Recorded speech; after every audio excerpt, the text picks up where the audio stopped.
Imagine करिए एक under water weapon जो बुलेट की स्पीड से चलता है और वॉरशिप्स और सबमरीन्स को लिटरली काट सकता है। ईरान वॉर के बीच इसी तरह का एक वेपन आया है जिसकी चर्चा शुरू हो चुकी है और इस वेपन का नाम है हूट। और ईरान ने खुद हिंट दिया है कि ये एक ऐसा वेपन है जो उसकी एनिमीज को डरा के रख देगा। ये वार्निंग आई है ईरान की नेवी के कमांडर शहराम ईरानी की तरफ से। उन्होंने कहा बहुत जल्द एक नया वेपन इस्तेमाल होने वाला है और वो दुश्मनों के बिल्कुल पास है। उन्होंने ये भी कहा कि उम्मीद है कि ईरान के दुश्मन को हार्ट अटैक ना आ जाए ऐसा हथियार देख करके, यानी सस्पेंस भी दे रहे हैं, थ्रेट भी दे रहे हैं। अब सवाल यह है, ये हूत है क्या? सिंपल शब्दों में अगर कहें तो ये एक सुपर कैविटेटिंग टॉर्पीडो है। मतलब ये एक ऐसा अंडर वाटर मिसाइल है जो पानी को काट कर नहीं चलता। इनफैक्ट पानी इसको छूता ही नहीं है, बल्कि पानी के अंदर एक गैस बबल बना करके ये आगे बढ़ता है।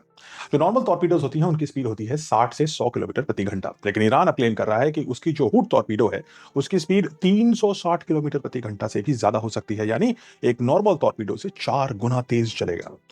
और ये पॉसिबल होगा एक खास टेक्नोलॉजी से जिसका नाम है सुपर कैविटेशन।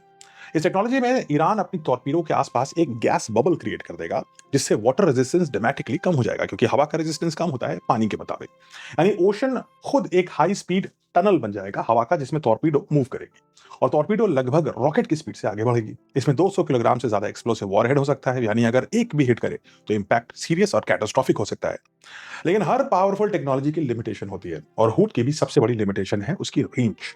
इसकी रेंज लगभग 15 किलोमीटर ही है, जबकि नॉर्मल टॉर्पीडो इससे दुगनी रेंज पर जाती है।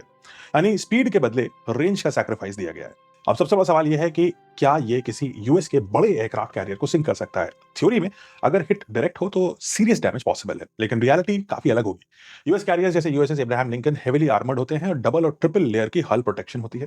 मैसिव बायंसी होती है, यानी बहुत भारी होते हैं, और सबसे इंपॉर्टेंट लेयर डिफेंस है। कैरियर कभी अकेले ऑपरेट नहीं करता, हमेशा वो पूरे स्ट्राइक ग्रुप के साथ होता है। यानी ऐसा नहीं है कि अकेले घूम रहा है यूएसएस इब्राहिम लिंकन, उसके साथ पूरा एक शिप का जखीरा घूमे, डिस्ट्रॉयर्स, क्रूजर्स, सबमरीन्स और इवन फाइटर जेट्स। यानी एक मूविंग शील्ड है जो उसे बचा रही है। अब सोचिए ईरान को अगर हूट लॉन्च करने के लिए अपने प्लेटफॉर्म को 15 किलोमीटर अंदर लाना पड़े, तो इसका मतलब है कि इस मैसिव डिफेंस शील्ड के अंदर घुसना पड़ेगा, और वो भी बिना डिटेक्ट हुए, जो एक मुश्किल कार्य है। लेकिन हां, अगर कोई यूएस शिप गलती से या जानबूझकर स्ट्रेट ऑफ हॉर्मूज में घुसती है और फिर ईरान उस शॉर्ट रेंज से फायरिंग करता है उस पतले से स्ट्रेट ऑफ हॉर्मूज में, तो उस शिप पर मैसिव डैमेज होना तय है ऊट से। और यही कारण है कि अमेरिका की जो कैरियर स्ट्राइक ग्रुप है वो हॉर्मूज से दूर ही रहता है और दूर ही रहेगा भविष्य में, ये तय है। तो कमेंट्स में बताइए, क्या आपको लगता है हूथ will be a game changer? और क्या हूथ के डर से अमेरिका जो है और दूर रहेगा अब स्ट्रेट ऑफ हॉर्मूज से? और ईरान की ये जो नई वेपन आई है, इसके बारे में आपके क्या ख्याल हैं? कमेंट्स में जरूर बताइए।